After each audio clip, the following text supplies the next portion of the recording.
नमस्कार. शेतकऱ्यांसाठी आजच्या ठळक बातमी. घर बसल्या मिळणार शासकीय योजना आणि सेवाबद्दल माहिती. नागरिकांसाठी जिल्हाधिकारी कार्यालयाच्या सेवा सेतू ॲप सुरू. सर्वसामान्य नागरिकांना व्हॉट्सॲप ॲपवर विविध सेवांची माहिती मिळावी, तसेच त्यांना एखाद्या समस्या तक्रारीची ऑनलाईन नोंद करता यावी, यासाठी जिल्हाधिकारी कार्यालयाने व्हॉट्सॲप ॲप सुरू केले असून 24 तास तक्रार नोंदवता येणार आहे. 34,743 हेक्टरवरील ई-पीक पाहणी पूर्ण. शेतकऱ्यांना नोंदणी करण्यास 24 जानेवारीपर्यंत मुदत वाढ. ई-पीक पाहणी नोंदणी पूर्ण करा, प्रशासनाने केले आवाहन. घरात कुणी नसेल तर विजेचे स्मार्ट मीटर बसवता येणार नाही. वीज ग्राहकांना दिलासा. महावितरण कंपनीकडे करता येणार तक्रार.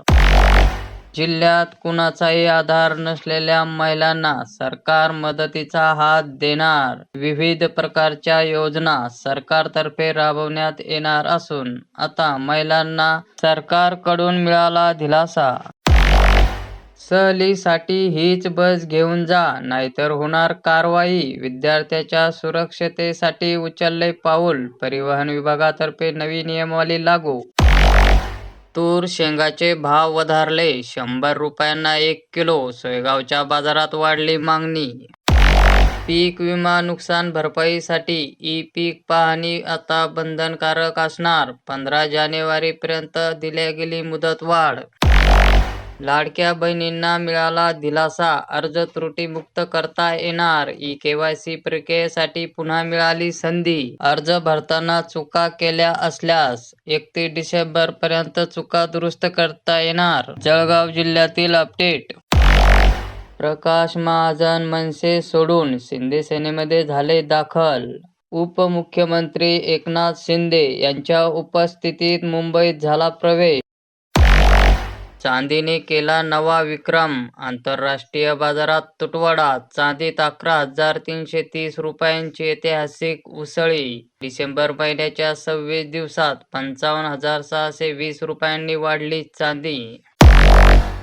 PCIची कापूस खरेदी 50 लाख गाठीवर. खुल्या बाजारालाही मिळाला आधार. तेलंगणात सर्वाधिक झाली खरेदी. महाराष्ट्रात 12 लाख गाठीची झाली खरेदी.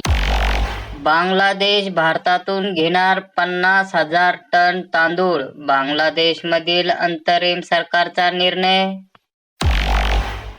रब्बीत मक्याच्या क्षेत्रात मोठी वाढ.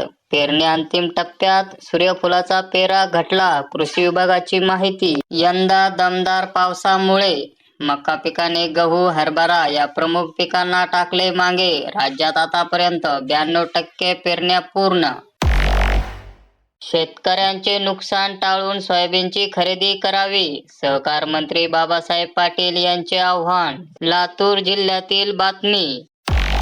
गव्हावर रोगाचा प्रादुर्भाव. उत्पादन घटणार. गव्हाला 2300 ते 2600 रुपये प्रति क्विंटल मिळतोय भाव. अकोला जिल्ह्यातील अपडेट.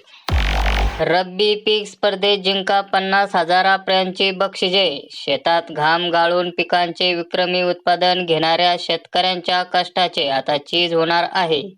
कृषी विभागामार्फत रब्बी हंगाम 2025 साठी अन्नधान्य, कडधान्य व गळीत धान्य पिकांच्या राज्यस्तरीय पीक स्पर्धेचे आयोजन करण्यात आले असून या स्पर्धेच्या माध्यमातून शेतकऱ्यांना 50,000 रुपयांचे बक्षिसे जिंकण्याची संधी मिळणार आहे. अटी आणि नियम यांचे पालन करून शेतकरी या स्पर्धेत भाग घेऊ शकतो. बुलढाणा जिल्ह्यातील अपडेट. दरातील पडझडीमुळे कांदा उत्पादक आले गोत्यात. अतिवृष्टीनंतर कमी दराचा फटका. खर्चही निघेना. शेतकरी झाले हवालदिल.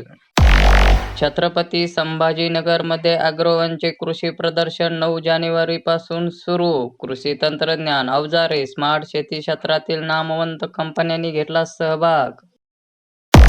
रासायनिक खतांच्या दरवाढीने शेतकरी झाला हैराण. शेती उत्पादन खर्च दिवसेंदिवस वाढत असताना रासायनिक खतांच्या दरात झालेल्या भरमसाठ वाढीमुळे शेतकरी आला आर्थिक संकटात. मराठवाड्यामध्ये अतिवृष्टीच्या तणावाने गर्भपातात 42% झाली वाढ. अतिवृष्टीत घरे आणि शेतीच नाही तर मातृत्वही गेले वाहून. संभाजीनगरमधील अपडेट.